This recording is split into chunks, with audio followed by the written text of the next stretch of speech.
Hello guys, isang mga kalikasang umaga sa inyong lahat. Update lang ulit tayo dito sa riverways ng Alabang Kupang Wawa River.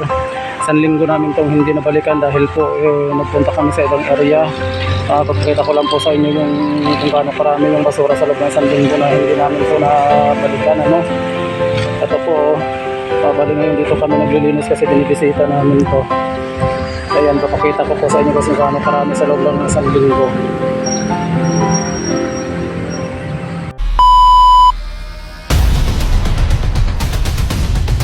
Erwin Mix Vlog 07.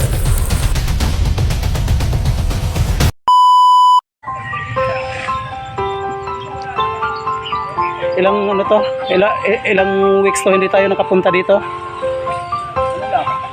1 week mahigit or 2 weeks?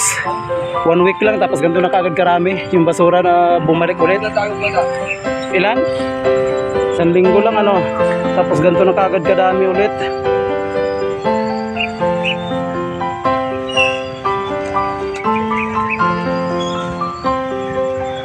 Siksik na naman.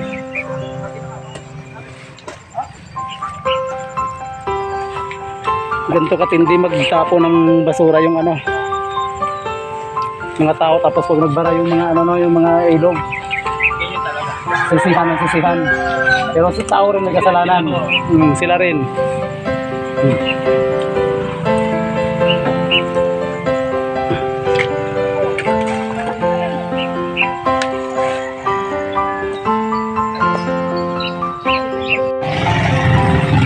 So ayan po guys, ganun po karami yung basura ngayon nadatna namin. So dito kami naglilinis ulit ngayon para mabawasan po. Ayan po, pinapakita ko po sa inyo. Kaya po yung mga tao dyan na mahilig magtapo ng basura sa ilog, ayan, bawas-bawas po tayo. Pag nagkaroon naman po ng baha, sisihan.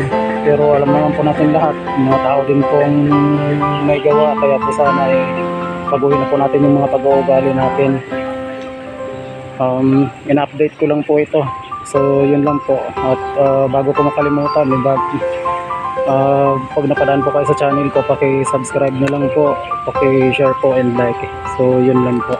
Maraming salamat po sa inyo.